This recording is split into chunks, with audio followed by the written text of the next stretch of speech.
F1 visa पे रहते हुए किस तरीके से आप लोगों को वर्क परमिट मिल सकता है? कैसे आप क्वालिफ़ाई करते हैं? क्या प्रोसेस होता है एप्लीकेशन का? कितने घंटे इजाज़त मिलती है जॉब करने की? कब आप अप्लाई कर सकते हैं और क्या वेज होती है? इन सारे क्वेश्चंस का आंसर हम इस व्लॉग में करेंगे। कि हाल-चाल ठीक-ठाक? Welcome back to another vlog. This is Ali Hasan Raza. हम लोग व्लॉग्स बनाते हैं living in USA F1 visa के रिगार्डिंगली। जो लोग नए हैं उनको वेलकम, जो लोग पुराने उनको वेलकम बैक। तो without further ado question start करते हैं। सबसे पहले जी आपको स्ट्रेट फॉरवर्ड बताऊँगा, पहले साल में आप लोगों को वर्क परमिट की इजाज़त नहीं होती। तो डिसहार्ड नहीं होना, उसके तरीक़ाकार हैं, बताते हैं किस तरीके से आप हासिल कर सकते हैं। क्या आपका मेन मोटिव होता है कि आप स्टडीज़ पे यूएस आ रहे हैं, तो आपका मेन फोकस जो है वो स्टडीज़ पे होना चाहिए। और इसी के लिए वो आप लोगों से बैंक स्टेटमेंट भी मांगते हैं कि आप अपनी रहने का एक्सपेंस, यूनिवर्सिटी के एक्सपेंस, खाने पीने का एक्सपेंस सारा अफोर्ड कर सकते हैं, ठीक है।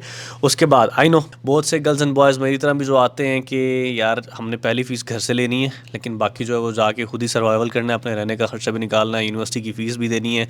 तो ये सारे क्वेश्चंस हमारे माइंड में होते हैं, ये सारी जिम्मेदारियाँ हम लोग लेके यहाँ पे आते हैं, ठीक है।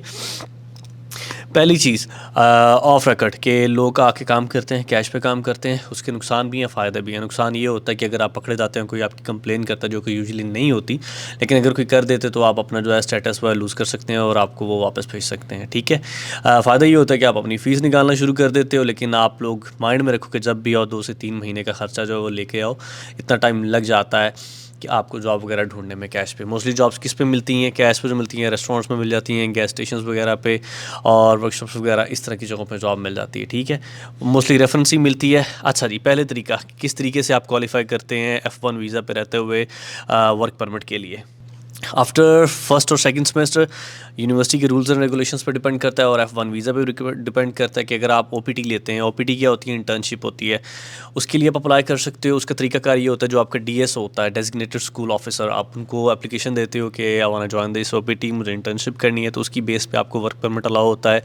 लेकिन मोस्ट ऑफ द टाइम्स वो इंटर्नशिप जो होती हैं वो अनपेड होती हैं, ठीक है। उनके पैसे नहीं मिलते, वो आप एक्सपीरियंस के लिए करते हो। जो भी आप जिस भी डिसिप्लिन में आप यहाँ पे पढ़ रहे हो उसके अकॉर्डिंगली वो आपको इंटर्नशिप प्रोवाइड की जाती है, लेकिन उसकी बेस पे आपको यस वर्क अथॉराइजेशन मिल सकता है और आप सोशल सिक्योरिटी हासिल कर सकते हो, ठीक है। ऑन कैंपस जॉब्स कैसे मिलती हैं? बड़े स्टूडेंट्स हमने देखे होंगे जो US, कनाडा, ऑस्ट्रेलिया में जाते हैं, वो ऑन कैंपस जॉब कर रहे होते हैं। उसके लिए आप एक लेटर लिखते हो अपने DSO को, ठीक है। आफ्टर फर्स्ट सेमेस्टर आप लिख सकते हो। कोशिश यही करो कि आते ही ना लिखो, ताकि उनको ये इंप्रेशन आ जाए कि यार आपके पास पैसे थे नहीं, सिर्फ आपने बैंक स्टेटमेंट बनवाई और अब आप यहाँ पे आके जॉब ढूंढ रहे हो। अगर आपको ऑन रिकॉर्ड काम करना है तो फिर आप एप्लीकेशन लिखते हो कि मेरे घर की फाइनेंशियल सूरत हाल कुछ इस तरीके से है जो मैं अफोर्ड नहीं कर पा रहा, और अब मुझे खुद को सपोर्ट करना है थोड़ा सा। बड़े स्टूडेंट्स करते हैं यार, हम लोगों ने देखा है ये स्टारबक्स पे, डंकिन पे, इन जगहों पे स्टूडेंट्स जॉब्स कर रहे होते हैं। लेकिन उसका तरीकाकार ये होता है कि आप अपने DSO से बात करते हो कि मुझे वर्क ऑथराइजेशन की इजाज़त दी जाए। उसमें 2 चीज़ें आती हैं। अगर तो आपका अप्रूव हो जाता है तो सबसे पहले वो आपको ऑफ़र करते हैं ऑन कैंपस में कोई जॉब हो, फॉर एग्जांपल लाइब्रेरी में हो सकती है, वहाँ के कैफेटेरिया में हो सकती है, वहाँ के क्लीनिंग डिपार्टमेंट में हो सकती है। तो वो सबसे पहले आपको ऑन कैंपस जॉब प्रोवाइड की जाती है। उसमें ये होता है कि लिमिटेड सीट्स होती हैं, लेकिन उसमें 20 आवर्स पर वीक आपको अलाउ होते हैं, क्योंकि उनका अगेन मेन फोकस आपका स्टडीज़ है, तो वो आपको ज़्यादा टाइम इसलिए इजाज़त नहीं देते ताकि आप पढ़ाई को टाइम दो, ठीक है। In case on campus jobs पूरी हो जाती हैं, क्योंकि बड़ी लिमिटेड सी जॉब्स होती हैं, तब आप उनको फिर बात करते हो search up for job off campus, तो मुझे परमिशन दी जाए। अगर आपका DSO जो आपका डेजिग्नेटेड स्कूल ऑफिसर आपको इजाज़त दे देता है, उस लेटर की बेस पे फिर आप वर्क परमिट अप्लाई कर सकते हो। वर्क अथॉराइजेशन कार्ड आपका आता है, उसके साथ साथ ही आपको फिर सोशल सिक्योरिटी के लिए अप्लाई करना पड़ता है। सोशल सिक्योरिटी क्या होता है? टैक्स नंबर होता है।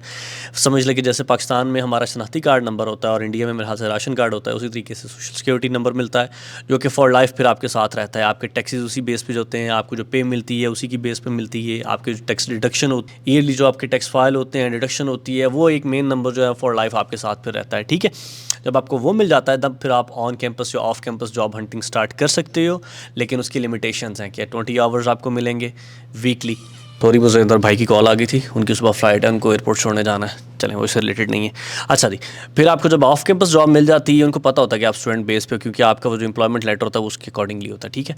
फिर आपको 20 आवर्स मिलते हैं, एज आई सेड वीकली। उससे ज़्यादा आप काम करोगे तो इलीगल हो जाओगे। आप अपना जो है स्टेटस वो जेपरिटी पे नहीं डाल सकते। बाकायदा आपकी पूरी उनके पास डिटेल्स होती हैं कि इतने घंटे काम हो रहा है, क्योंकि ईयरली आपके टैक्स फाइल भी होते हैं। उसके अंदर जैसे ही वो आपका सोशल सिक्योरिटी एंटर करते हैं, उनके पास आ जाता है कि इतने आवर्स बंदे ने काम किया है, इस हिसाब से उसको पे मिली है और इतना इसका टैक्स जाएगा। This process can be time taking, क्योंकि as I said first year में आपको एम्प्लॉयमेंट की इजाज़त नहीं होती, तो वो थोड़ा सा टाइम लग सकता है मिलने में, क्योंकि नंबर ऑफ़ जॉब्स लिमिटेड होती हैं।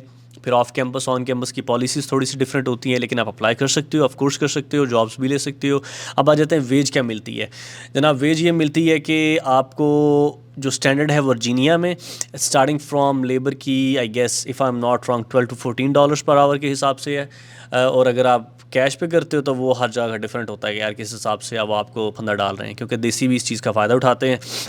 स्टूडेंट्स को जॉब चाहिए होती हैं, और जो लोग जॉब्स देने वाले होते हैं कैश पे वो भी रिस्क पे होते हैं, क्योंकि उनका तो लाइसेंस भी जा सकता है कि अगर उनकी शिकायत हो जाए तो फिर वो भी इस चीज़ का फ़ायदा उठाते हैं कि यार जितने कम वेज पे हम एम्प्लॉय को हायर कर सकें तो फिर $10 $11 पे इतनी मिनिमम पे मिल जाती है। ठीक है, अब एक बड़ा मेन क्वेश्चन आ जाता है कि आप इतने पैसे कमा सकते हो कि नहीं कमा सकते, कि आप अपनी फ़ीस निकाल लो, अपना रेंट निकाल लो, अपने खाने पीने का खर्चा, ये सारी चीज़ें निकाल लो। उसका बताता हूँ, उसका जो ऑफिशियल आंसर है वो तो है नहीं।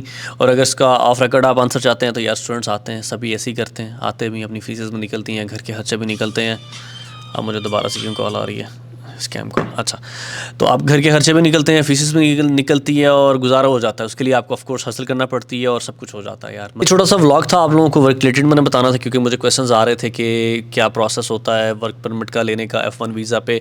अगर आप इसका डिटेल व्लॉग देखना चाहते तो इंटर्नशिप के बाद इसको आप एक्सटेंड कैसे कर सकते हैं, वर्क परमिट कितने टाइम ड्यूरेशन का मिलता है, कितने टाइम के लिए आप ऑन कैंपस जॉब कर सकते हैं, कैसे उसको आप एक्सटेंड करवा सकते हैं, और क्या तरीक़ाकार होता है वर्क परमिट पे रह के ऑफ कैंपस और not according to your degree other than that jobs करने का।